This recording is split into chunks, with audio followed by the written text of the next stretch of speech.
Hello.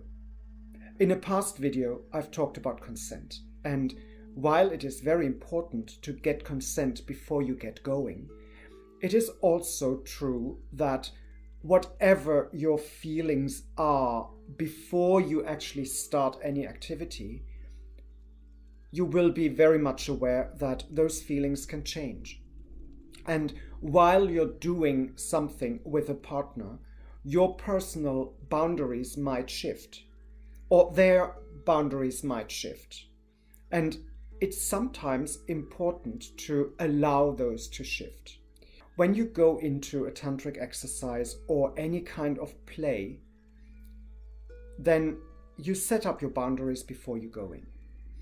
And when things get into full swing, you may just feel that the boundaries you set up for yourself and have communicated to your partner are not quite the right ones. You may want more strict boundaries, or you may want to expand those boundaries and include other things. And while it may be awkward to communicate that to your partner after having discussed a long time in the beginning, it is important that you do so for two reasons. If you're limiting your boundaries, that is for your own health and well-being. But if you're expanding your boundaries, it shows that you are ready to go to a place that you didn't consider possible when you started out. And I'm all for expanding boundaries. I think all of us should be. So how do you deal with this? Obviously, you can tell your partner and ask him if he's happy to move slightly differently, and normally that would be the case. But sometimes you have to ask yourself as well if you are truly ready to expand that boundary.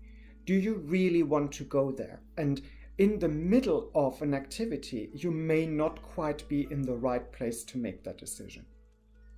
So the best thing you can do is to find a place or a time within the activity that allows you to actually take a step back and consider what you're going to do.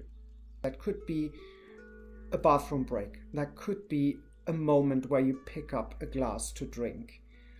Anything that is a clear interruption allows you to reconsider and also gives you a chance to communicate with your partner without too much interruption. Think about this. It's a good thing to expand your boundaries, but be aware that you may go too far in the heat of the moment. Be well and stay well.